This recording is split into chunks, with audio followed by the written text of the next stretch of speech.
Good morning, dear students. In today's class, we are going to study about the solution of numericals which are based on the EDTA titration method. आप सभी EDTA titration method से पहले से वाकिफ हैं. आप लोगों को इस पर बेस्ड टाइट्रेशन पहले बताई जा चुकी है, फिर भी मैं एक फास्ट रिवाइज करा देती हूँ. EDTA टाइट्रेशन को कॉम्प्लेक्सोमेट्रिक टाइट्रेशन भी कहते हैं. इस मेथड में हार्ड वाटर की हार्डनेस का डिटर्मिनेशन किया जाता है with the help of EDTA. The full form of EDTA is ethylene diamine tetraacetic acid. इस टाइट्रेशन में ब्यूरेट में EDTA सॉल्यूशन को फिल किया जाता है. कोनिकल फ्लास्क में वाटर सैंपल लिया जाता है which is hard and whose hardness to be determine. वो hard water sample conical flask में लेते हैं जिसका हार्डनेस का डिटर्मिनेशन किया जाना है. इसके बाद उस वाटर सैंपल में 5 ड्रॉप्स बफर सॉल्यूशन की डाली जाती हैं. यहाँ पर बफर सॉल्यूशन का रोल होता है पीएच को मेंटेन करना. पीएच मेंटेन करने के लिए 10 पीएच पर वाटर की पीएच वैल्यू मेंटेन करने के लिए बफर सॉल्यूशन की एडिशन की जाती है और इस केस में एल्केलाइन बफर सॉल्यूशन को ऐड किया जाता है. फिर इसमें 2 बूंद इंडिकेटर की डाली जाती हैं. जो इस टाइट्रेशन में इंडिकेटर यूज किया जाने वाला है that is EBT, eriochrome black T indicator.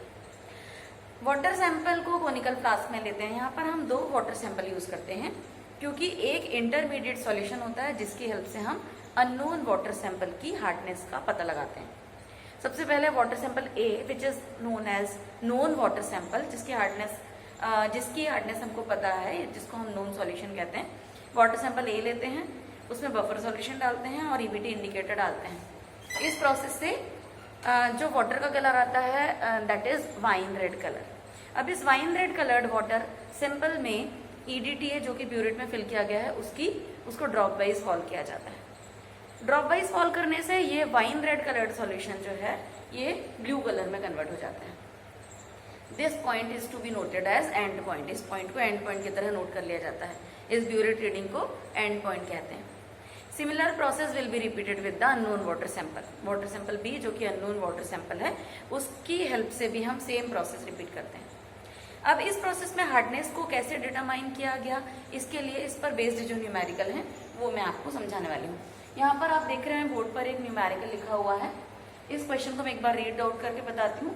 0.5 grams of CaCO3 was dissolved in dilute HCl and diluted to 500 ml. ये जो पहली लाइन है इस लाइन की मदद से हम स्ट्रेंथ फाइंड करेंगे. नॉन वाटर सैंपल की जो स्ट्रेंथ है वो गिवन है, इससे हम उसकी नॉर्मेलिटी निकालेंगे. तो 0.5 ग्राम CaCO3 को 500 ml वाटर सैंपल में डिसॉल्व किया गया.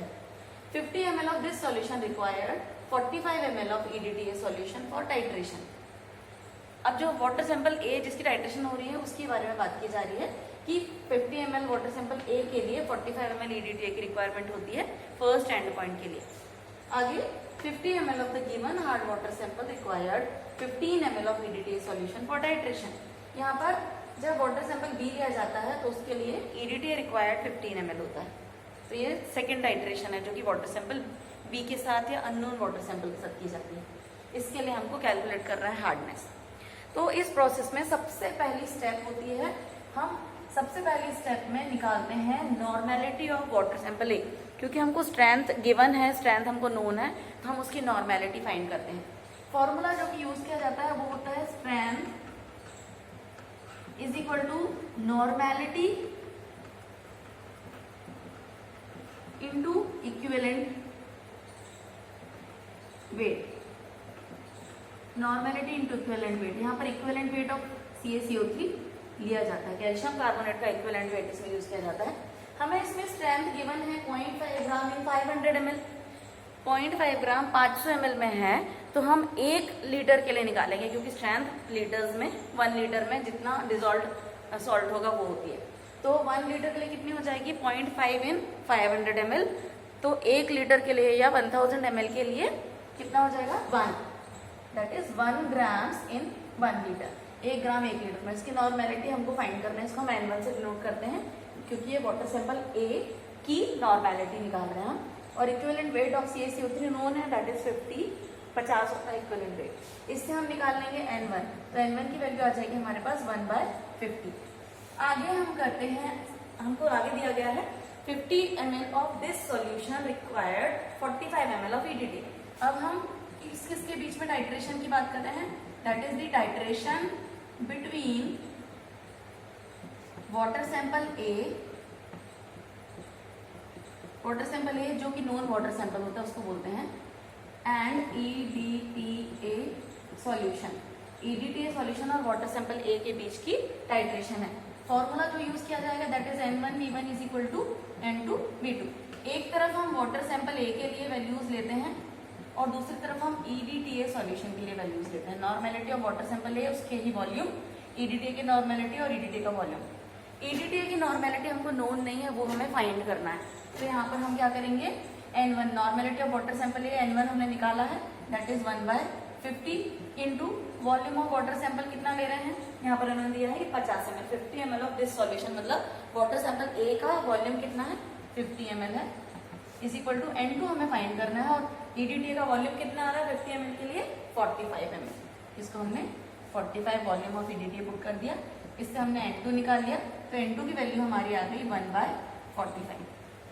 अब हमारी तीसरी स्टेप में हमको 50 ml of the given hard water sample, यहाँ पे जो वर्ड हार्ड वाटर सैंपल दिया है इससे हमें ये पता चल रहा है कि ये वाटर सैंपल बी की बात की जा रही है। तो वाटर सैंपल बी के लिए अब किस किस के बीच में टाइट्रेशन हो रही है, that is the titration between EDTA solution and water sample B, या हार्ड वाटर सैंपल भी हम इसको कह सकते हैं। फॉर्मूला फिर से वही यूज होगा, N2V2 is equal to N3V3। EDTA की वैल्यूज हमारे पास नोन है, हमारे उसकी नॉर्मेलिटी भी पता है, वॉल्यूम भी पता है, और ये हो जाएगा वाटर सैंपल बी के लिए। ठीक है, EDTA की नॉर्मेलिटी हमने निकाली है 1/45। EDTA का जो वॉल्यूम है वो क्या है, आगे वाले केस में 50 ml of the hard water sample equal 15 ml EDTA, तो वॉल्यूम क्या हो जाएगा 15 ml। इसकी नॉर्मेलिटी हमको नहीं पता है और वॉल्यूम ऑफ वाटर सैंपल हम 50 ml ले रहे हैं, इससे हम निकाल लेंगे N3। तो N3 की वैल्यू आ जाएगी हमारे पास 15/45 इंटू 50, ये हमने N3 निकाल लिया। अब हमारे पास जब N3 हम निकाल लेते हैं तो इस N3 के निकालने के बाद हमको निकालनी है strength of hard water. Strength को ही हम टोटल हार्डनेस कहते हैं। Strength of water sample B, water sample B hard water sample की स्ट्रेंथ क्या हो जाएगी, normality into equivalent weight into 1000।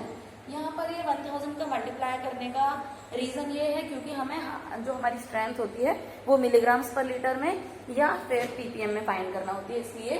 और हमारी जो गिवन वैल्यूज हैं they are in the grams, तो ग्राम को मिलीग्राम में कन्वर्ट करने के कारण हम यहाँ पर 1000 से मल्टीप्लाई करते हैं। अब यहाँ पर हमारे पास नॉर्मेलिटी जो हमने फाइंड की है वो क्या निकली है 15/45 इंटू 50, हमने नॉर्मेलिटी N3 की वैल्यू रख दी, into equivalent weight of CaCO3 that is 50 रख दी उसकी वैल्यू, और 1000 से उसको मल्टीप्लाई किया। इससे जो हमारा आंसर निकल के आया, इसको हम जब पूरा सॉल्व करेंगे that answer will be 312.5 milligrams पर लीटर या ppm। तो टोटल हार्डनेस जो हमने फाइंड करी इस प्रोसेस से वो कितनी आ गई 312.5, 315 मिलीग्राम्स पर लीटर या 315 ppm। तो इस तरीके से ये क्वेश्चन सॉल्व किए जाते हैं। अगली क्लास में आपको एक और क्वेश्चन सॉल्व करके और कुछ क्वेरीज होंगी तो वो हम दूर कर सकते हैं। यहाँ पर हमने सिर्फ टोटल हार्डनेस फाइंड की है, हम चाहें तो हम टेम्परेरी और परमानेंट हार्डनेस भी सेपरेटली निकाल सकते हैं, बट उसके लिए हमको वाटर सैंपल की, बॉइल्ड वाटर सैंपल के लिए भी वैल्यूज दी गई होना चाहिए। तो अगली क्लास में हम एक क्वेश्चन इस तरह का सॉल्व करेंगे जिसमें हम टेम्परेरी, परमानेंट और टोटल तीनों टाइप की हार्डनेस को फाइंड करेंगे। Thank you for the today, we will study the next question in the next class. Thank you.